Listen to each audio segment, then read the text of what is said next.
गुणवान राजा थिए, तिनकी पत्नी को नाम थियो इंदुमती। यी मालव देश का राजा थिए र इनमा अणिमा महिमा गरिमा लगिमा प्राप्ति प्राकाम्य ईशित्व वशित्व आदि अष्ट सिद्धि इनलाई सिद्ध थे। इनले जुन वस्तुको इच्छा गर्थे त्यो वस्तु इनको समक्ष प्रकट हुन्थ्यो। कसैको लागि केही भनिदिन्थे त्यो त्यसमाथि लागू हुन्थ्यो। कसैले आएर महाराज म दुखी छु भन्दाखेरि जाऊ बाबु भोलि आएर तिमीलाई सुख मिल्छ भन्दैछ, ती सुखी हुन्थ्यो। सिद्धि थियो यिनी राजामा। परन्तु एक फेरि जंगलमा शिकार खेल्न जान्थे। एक फेरि तिनकी पत्नी इन्दुमतीले मना गरिन् कि यो पशु हिंसा गर्ने आदि आदि काम राम्रो होइन हे राजन, हजुर यो काम नगर्नुस् भन्दाखेरि राजाले भने राजाको काम हो शिकार खेल्नु, शिकार खेल्न जानु पर्यो, राजा हुँ म। भगवानले यस्तो लीला गर्नुभयो हेर्नुहोस्। आज शिकार खेल्नको लागि जंगल गएको बेलामा धेरै धेरै प्रकारका पशुहरूलाई देखे राजाले। कुनै नीलो, कुनै कालो, कुनै हरियो, कस्ता कस्ता रंग भएका हिरणहरू, अलग अलग प्रकारका बाघहरू, अलग अलग प्रकारका ती वासाहरू, यस्ता यस्ता प्रकारका जो जंगली जानवर हुन्छन् तिनलाई देखेर अब कोही कसको पछाडि, कोही कसको पछाडि, राजा एउटा प्राणीको पछाडि दौडे, मन्त्रीहरू अर्कोको पछाडि दौडे, यतस्त दौडे दौडे शिकार खेले, 2-4 मारे, 2-4 भुत्केर गए। अचानक जंगलको बीचमा एउटा यस्तो स्थान आयो जहाँ केही राक्षसहरू निवास गर्दथे। बडा बडा आँखा भएका, बडा भारी शरीर भएको, पर्वताकार। अचानक ती राजालाई चारैतिरबाट राक्षसहरूले घेरे। राजा अत्यन्त सुन्दर थे। ती राक्षसको मध्यमा एउटी राक्षसी बस्दथी। त्यो राक्षसीले राजा चन्द्राङ्गदलाई अत्यन्त मन पराई र उसले भने त मसँग विवाह गर। चन्द्राङ्गदले भने त राक्षसनी होस्, म मान्छे हुँ, कसरी आपसमा विवाह हुन्छ? विवाह सम्भव छैन, म गर्दिन। त्यो राक्षसनीले गएर चन्द्राङ्गदलाई आलिङ्गन गरी र आफ्नो दुवै हातले कसेर समाएर अनि चन्द्राङ्गदका जो अनुचर थे, सैनिकहरू जो आएका थिए पछि पछि, ती सबैलाई पक्रिँदै मार्दै गए। बडेमानको शरीर थियो, च्याप्प साँतेर रगड्दै मरिहाल्छ मान्छे, कति बेर लाग्छ र झिङ्गा मारे जस्तै कुरो भयो। यस्तो गर्दा गर्दै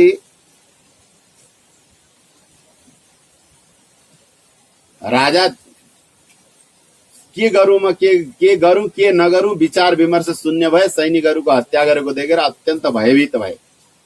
अनि अचानक त्यो जो राक्षसनी थिए त्यसले सैनिकहरूलाई मार्दै गरेको अवस्थामा यता हात ढिलो भएछ। ती जो चन्द्राङ्गद नाम गरेका राजा थिए त्यहाँबाट फुत्केर दौडिँदै दौडिँदै अलि टाढा चाहिँ एउटा गहिरो सरोवर रहेछ। त्यो सरोवरमा फलारेर पनि ती सिद्धि छँदै थियो। पानी मुनि डुबेर बसिराखे धेरै बेरसम्म। धेरै बेर पानीमा बसेको देखेर तल नागलोकबाट नागकन्याहरू आएर तिनलाई समातेर लगेर गए नागलोकमा। बल्ल बल्ल यता बचेका थिए उता समातेर हिँडिदिए थिए। नागलोकमा लगे, स्नान गराए, सुन्दर वस्त्र पहनाए, खानीकुनी कुरा जो पनि चाहिएको थियो खुवाए पिलाए। त्यस पछाडि ती नाग कन्याहरूले फेरि त्यही याचना गर्छन् कि हे चन्द्राङ्गद, तिम्रो रूप लावण्यले हामी मोहित छौं, तिमी हाम्रै अधिपति भएर हाम्रा स्वामी भएर यही नागलोकमा बस, हामी तिमीसँग विवाह गर्न चाहन्छौँ। अब चन्द्राङ्गदले भने, हे नागलोककी स्त्रीहरू, तिमीहरू त धर्मात्मा छौ होला। म चन्द्रवंशी राजा हुँ र मेरो प्रतिज्ञा छ, म एक पत्नी व्रत हुँ। मैले जीवनमा एउटी पत्नीसँग विवाह गर्छु, अरूसँग विवाह गर्दिन। मेरी श्रीमती मेरो राजभवनमा बसेकी छ, मैले कसरी तिमीसँग विवाह गरौँ? म विवाह गर्न सक्दिन भन्दाखेरि ती जो नागलोककी ती परिहरू जो थे, देवीहरू जो थे, तिनीहरू रिसाएर तिनले राजालाई बन्धनमा हालिदिए अथवा जेलखाना बन्द गरिदिए र तिनलाई भने, तिमी के काने एक पतिव्रता भन्छौ, लामो समयसँग तिम्री श्रीमतीसँग वियोग हुनेछ, जाऊ यही कारागारमा थुन्यो भनेर त्यही कारागारमा थुनिदिए पछाडि अब राजा कहीँ जान सकेनन्। अब यता 1 दिन बितो, 2 दिन बितो, 3 दिन बितो, 4 दिन बितो, राजाको हत्तो पत्तो छैन। अब राजा नआएको देखेर रानी अत्यन्त दुखी भइन्। रानीले भनिन्, महाराज कता जानुभएछ, केही खबर भएन भनेर केहीजनालाई खोज्न पठाउनु पर्यो भनेर पठाउने क्रममा त केही जो चन्द्राङ्गदका सैनिक राक्षसीको हातबाट बचेका थिए तिनी दौडिँदै दौडिँदै आएर ती इन्दुमतीलाई खबर दिए कि हे महारानी, महाराज एउटी राक्षसीको चुङ्गलमा फस्नु भएको थियो, उबाट बचेर एउटा जलकुण्डमा फराल्नु भयो, त्यही भित्र कता हराउनु भयो। राजा बाहिरै निस्किनु भएन भनेर समाचार पाएपछि त पक्कै जलमा डुबेर शरीर त भ्याइयो भनेर रानी त बेहोस भइन्। त्यहाँ शुभचिन्तक जो स्त्रीहरू सेवामा थिए तिनीहरूले यसो पानी छर्केर बेहोसबाट होसमा ल्याए। होसमा ल्याउँदाखेरि फेरि छाती पिटेर रुन थाले, हे मेरा स्वामी, कहाँ जानुभयो, कहाँ छोडेर जानुभयो, म कसरी बस्ने, आदि आदि आदि। अब त्यहाँका जो विज्ञ स्त्रीहरू थिए उनीहरूले सम्झाए, हजुर महारानी हुनुहुन्छ, हजुरको पछाडि धेरै कर्तव्यहरू छन्, यसरी रोएर कहाँ काम चल्छ, रुनु हुँदैन। अत अब जे भयो भयो, अब हजुरले आफूले शान्ति धर्नुहोस् भनेर ती रानीलाई सान्त्वना दिए पछाडि अब गर्ने क्रियाहरू गरे, जो पनि गर्न थियो। राजा बित्नुभयो भनेर आभूषण आदि पनि त्यागेर ती रानी बस्न थालिन्। अब यस्तै चल्दिरहेको बेलामा एक दिन नारद ऋषि भ्रमण गर्दै गर्दै लोकमा आउनुभएछ। आएको बेलामा नारद ऋषिले ती इन्दुमती नाम गरेकी रानीलाई एउटा तालाबको निकटमा बसेर गणेश मन्त्र जप्दै गरेको देख्नुभयो। देखे पछाडि आएर सोध्नुभयो, देवी हजुर को हुनुहुन्छ, यहाँ के गर्दै हुनुहुन्छ? इन्दुमतीले भनिन्, देवर्षि नारदजी प्रणाम, म चन्द्राङ्गद राजा की रानी इन्दुमती हुँ। मेरा श्रीमान जी जलमा डुबेर कता हराउनु भयो, जीवित हुनुहुन्छ, मृत हुनुहुन्छ। मैले त मृत प्राय मानेर म यस्तो विधवा अवस्थामा यहाँ बसेर गणेश मन्त्रको जप गर्दैछु। त नारदजीले भन्नुभयो, हे देवी, गणपतिको जो मन्त्र थियो त्यो मन्त्र र पूजाको प्रभावले तिम्रा पति अझसम्म जीवित छन्, चिन्ता नलेऊ। कहाँ छन् के छन् त्यो पछिको कुरा भयो, अझसम्म जीवित छन् भन्दा बित्तिकै त्यतिखेर नै केही सेविकाहरूलाई पठाएर राजभवनबाट सुन्दर श्रृङ्गार 16 श्रृङ्गारको सामग्री मगाएर सुन्दर रानी भएर त्यहाँ उपस्थित भइन्। अब नारदजीसँग प्रश्न गरिन्, हे नारदजी, मेरा पतिको पुनः मसँग मिलन कसरी हुन्छ, त्यसको लागि उपाय बताउनुहोस् भन्दाखेरि नारदजीले भन्नुभयो कि हे रानी, यदि श्रावण शुक्ल चतुर्थीबाट तिमीले गणपतिको यदि 1 महिनासम्म चल्ने पार्थिव पूजन गर्यौ भने तिमीसँग तिम्रो पतिको मिलन हुनेछ। अच्छा, त्यसो भए त यसको विधान बताउनुहोस् भन्दाखेरि जसरी हिमालयले पार्वतीलाई बताउनु भयो, श्रावण शुक्ल चतुर्थीको दिन बिहान नुहाइधुवाइ गरेर मूर्ति बनाउने, फेरि पूजा गर्ने, विसर्जन गर्ने, मूर्ति बनाउने, पूजा गर्ने, विसर्जन गर्ने। प्रतिदिन पार्थिव पूजा जो हुन्छ, पार्थिव कुनै पनि मूर्ति अथवा लिङ्ग बनाए पछाडि एक फेरि पूजा हुन्छ, किन त्यसलाई धेरै दिन राख्दाखेरि फुट्ने टुट्ने डर हुन्छ। अथवा पार्थिव पूजन गर्दाखेरि एक फेरि बनाएको विग्रहमा एकै फेरि पूजा हुन्छ, विसर्जन भएपछि त्यसलाई प्रवाहित गरिदिएर फेरि अर्को मूर्ति बनाउनु पर्छ। यसरी महिना दिनसम्म जसले भगवान गणपतिको पूजा गर्छ त्यसको मनोरथ सिद्ध हुन्छ। देवी, यदि तिमीले गर्यौ भने पति प्राप्ति हुने सम्भावना धेरै छन् भनेर नारदजीले बताएपछि त ती इन्दुमतीले सुन्दर ब्राह्मणहरूलाई बोलाएर मुहूर्त देखाएर श्रावण शुक्ल चतुर्थीको दिन व्रत आरम्भ गरिन् र प्रतिदिन गणपतिको पूजन गर्थिन्, आरती गर्थिन्, मन्त्र जाप गर्थिन् र ब्राह्मणहरूलाई दक्षिणा दिएर सन्तुष्ट गर्थिन्।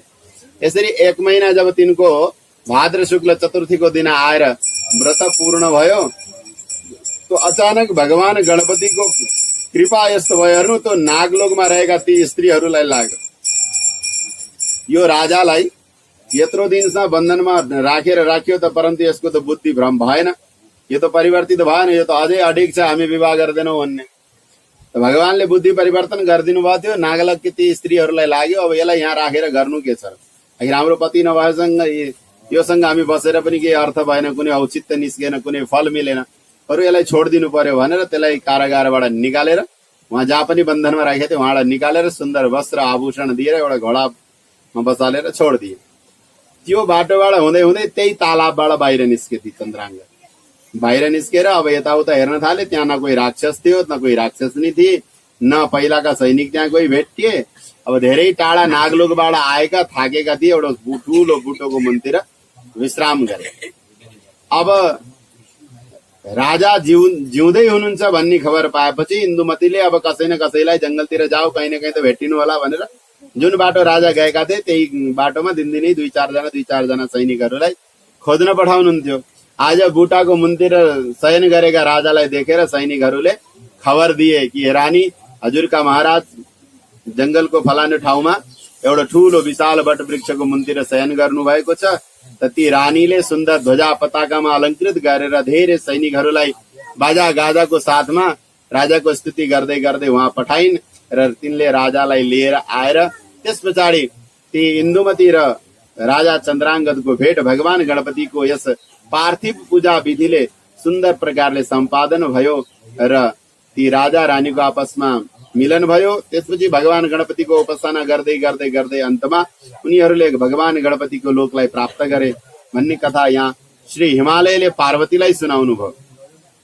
जब भगवती पार्वतीले यी सबै प्रसंग सुन्नुभयो त्यसपछि भगवान सदाशिवसँग भेट्नको लागि उहाँले पनि 1 महिना पर्यन्त गणपति आफ्ना छोरा गणपतिको यो आराधना गर्नुभयो, यो तपस्या गर्नुभयो र जस्तै भाद्र शुक्ल चतुर्थीको दिन तपस्या पूर्ण भयो। भगवान भोलेनाथ वृषभमा सवारी भएर त्यही ठाउँमा आउनुभयो जहाँ पार्वती तपस्या गर्दै हुन् र उहाँ पार्वतीसँग मिलन भएपछि भगवानले पार्वतीलाई लिएर कैलाश जानुभयो भन्ने कथा यहाँ सुनाउनु भयो।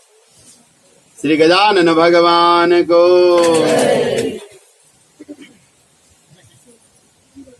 कति सुहायो लामो सुण ठुलो पेट कति सुहायो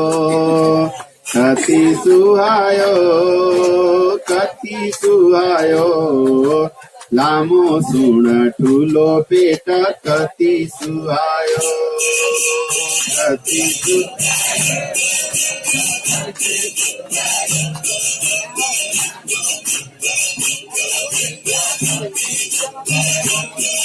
कति सुहायो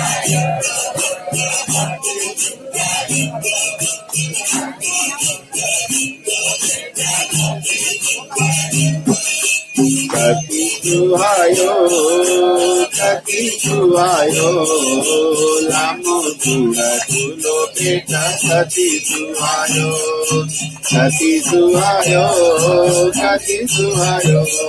लामो सुण ठुलो पेट कति सुहायो लामो सुण ठुलो पेट कति सुहायो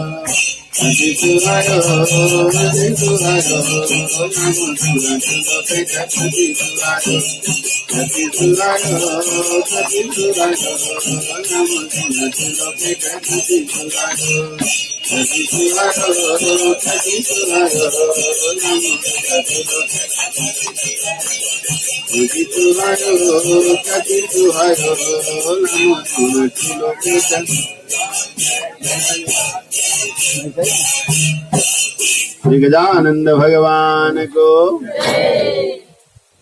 इस प्रकार भगवान गजानंद को स्तुति को क्रम में अनेक प्रकार का उपासना प्रकरणलाई यहाँ बताइयो। यसै क्रममा यहाँ ब्रह्माजीले वेदव्यासलाई एउटा संकष्टी चतुर्थी व्रतको बारेमा बताउनु।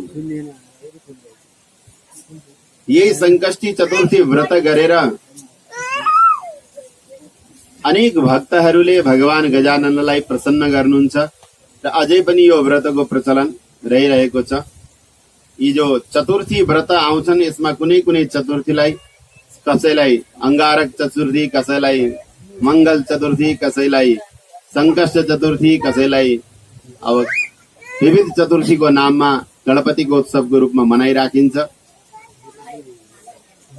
एक फेरिको लीलालाई याद गर्दै यहाँ ब्रह्माजीले वेदव्यासजीलाई भन्नुहुन्छ, हे वेदव्यास, एक फेरिको कुरा हो, ऋषिवर भरद्वाज सरोवरमा स्नान गर्दै हुनुहुन्थ्यो। जंगलमा बस्ने ऋषिहरू हमेशा सरोवरमै स्नान गर्दथे या नदीको तीरमा गएर स्नान गर्दथे। आज तपस्याबाट उठेर सरोवरमा स्नान गर्दै गरेको देखेर त्यतिखेर यो अवस्थामा केही स्वर्गका अप्सराहरू आएको प्रसंग यहाँ वेदव्यासले उपाख्यानमा भन्नुहुन्छ, ती अप्सराहरूलाई देखेर भरद्वाजको मन विचलित भयो। तपस्यामा तल्लीन हुनुहुन्थ्यो, तपस्या गर्नुहुन्थ्यो, परन्तु आज भगवानको शक्तिको प्रभावले भरद्वाज ऋषिको शुद्ध मन विचलित भयो अप्सराहरूलाई देखेर। अप्सराहरू त स्नान गरेर गए, परन्तु भरद्वाजजीको मनमा अत्यन्त वासना जाग्यो। त्यो वासनाले यति ठुलो प्रभाव गर्यो कि सञ्च भरद्वाज ऋषि त्यो व्यथाले मूर्छित हुन थाल्नुभयो, भुइँमा लड्नुभयो र कालान्तरमा उनको शरीरबाट केही अंश खसे। त्यसलाई पृथ्वीले धारण गर्नुभयो र पृथ्वीको गर्भबाट मंगल नाम गरेका एउटा छोराको जन्म भयो। यी मंगल तिनै हुन् जो माथि ग्रहहरूमा मंगल ग्रह भनेर हामीले पूजा गर्ने गर्छौँ। भूमि पुत्र मंगल, भरद्वाजका पुत्र, भूमिका पुत्र मंगल। अब मंगलको जन्म भयो। मंगलको जन्म भए पछाडि मंगल चन्द्रमासरी प्रतिदिन बढ्न थाले। अब पृथ्वीले मंगलको भरण पोषण गर्नुभयो। जब मंगल पुत्र मंगल 7-8 वर्षका भए त उनले सोधे आमासँग कि हे आमा, म हजुरसँग, हजुर एक्लै म एक्लै, हामी दुईजना मात्रै छौँ, मलाई जन्म दिने पिता को हो भन्दाखेरि पृथ्वीले भन्नुभयो तिम्रो पिताको नाम भरद्वाज हो, ऋषि तपस्यामा हुनुहुन्छ। त्यसो भए आमा मलाई मेरो पिताजीको सामु लिएर हिँड्नुस् भनेपछि पृथ्वीले लगेर भरद्वाजको समीपमा मंगललाई राखिदिन्छ। भरद्वाज ऋषिलाई देखेर मंगलले चरणमा बन्धन गरे र भरद्वाज ऋषिको काखमा गएर बसे, पितृ सुख लिन थाले। यता भरद्वाजसँग पृथ्वीले भन्नुभयो, हे स्वामी, मेरो सायद कर्तव्य अब पूर्ण भयो, म आफ्नो कार्यमा जानुपर्छ भनेपछि भरद्वाजले आज्ञा दिएपछि पृथ्वी आफ्नो पृथ्वीमा समाहित हुनुभयो। यस्तै पृथ्वी भन्नुभयो र भरद्वाजले ती मंगललाई अझ हुर्काएर युवावस्थामा ल्याएर तिनलाई देवतुल्य बनाइदिनु र गणेश मन्त्रको उपासना गर्ने भनेर लगाइदिनु हो। अब वनमा जंगलमा बस्दथे, कहिले कहीँ बसेर गणपतिको मन्त्र जप गर्दथे। मन्त्र जप गर्दा गर्दा गर्दा गर्दा भगवान गणपति मंगलमाथि अत्यन्त प्रसन्न हुनुभयो। प्रसन्न भएपछि भगवान गजाननले मंगललाई भन्नुभयो, बाबु वरदान माग, के चाहन्छौ तिमी? मंगलले भने के चाहनु छ र? मैले चिताएको सबै वस्तु पुगोस् र हजुरको केही महिमा ममा प्रवेश गरोस् भन्दाखेरि भगवान गणपतिले भन्नुभयो, तिमीले मलाई आफ्नो इष्ट मानेका छौ र अब म तिमीलाई आशीर्वाद दिन्छु, तिमीले चिताएका वस्तु पुग्छन् र तिमीले जो विचार गर्छौ त्यो तिम्रो समक्ष उपस्थित हुन्छ। तिमीले मेरो एउटा प्रतिमा बनाएर मेरो आराधना सुरु गर, त्यस प्रतिमामा म स्वयं तिम्रो नामबाट जानिनेछु। ती मंगलले भगवानबाट वरदान प्राप्त गरेर गएर भरद्वाज ऋषिको चरणमा साष्टाङ्ग गरे र एउटा सुन्दर मन्दिरको निर्माण गरे। मन्दिरको निर्माण गरे पछाडि त्यो मन्दिरमा प्राण प्रतिष्ठा भयो। भगवान गणपतिको दिशा निर्देशानुसार त्यहाँ आएका ब्राह्मणहरूले पनि त्यो गणपति मन्दिरको नाम राखे मंगल गणपति, मंगल मूर्ति गणपति।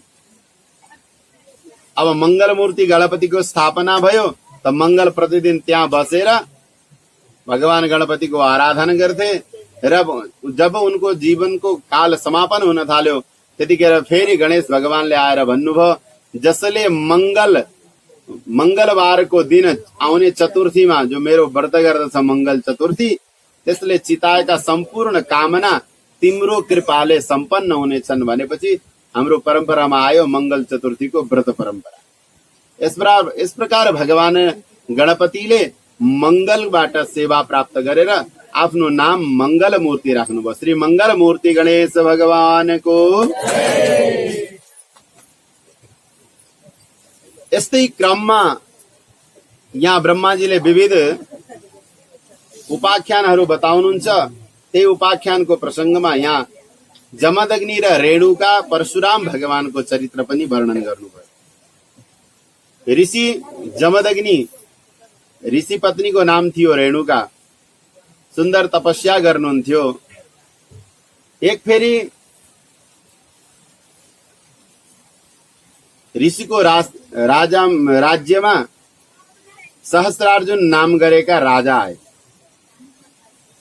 अब ऋषिको आश्रममा हुन्छ नि के, असंख्य सैनिकहरूलाई लिएर आएका थिए।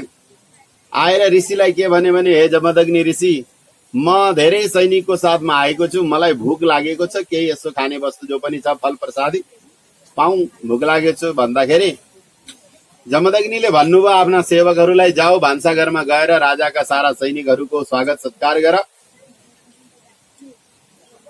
अब स्वागत सत्कार गर भनेर भने पछाडि ती राजालाई लाग्यो यिनको आश्रममा होला के, या पानी पिलाउँछन् या दुई चारवटा फल खिलाउँछन्, परन्तु त्यस्तो भएन। जमदग्निको आश्रममा एउटी गौमाता बस्नुहुन्थ्यो, कामधेनु। ती गौमाताले आफ्नो शरीरबाट यस्ता दिव्य दिव्य व्यञ्जन प्रकट गर्नुभयो, 56 प्रकारका व्यञ्जन, बडा स्वादिष्ट स्वादिष्ट। जब सबै सैनिक राजाको साथमा पंक्ति लगाएर चाहिँ आश्रमको कुटियाको बाहिर चारैतिर बसे, त ती जो नन्दिनी नाम गरेकी गौमाता हुनुहुन्थ्यो, ती नन्दिनी नाम गरेकी गौमाताले आफ्नो शरीरबाट असंख्य सेवक प्रकट गर्नुभयो। सब सेवकहरूले एक एक द्रव्य लिएर सैनिकहरूलाई वितरण गर्न थाले। राजसी ठाडबाट भन्दा पनि दिव्य भोजन देखेर ती जो राजा थिए सहस्त्रार्जुन, उनले भने यो ऋषिको आश्रममा यस प्रकारको सुख समृद्धि कहाँबाट आयो, त्यो त असम्भव छ भनेर सोच विचार गर्न थाले। अनि जस्तै भोजन प्रसादी समाप्त भयो, त्यस पछाडि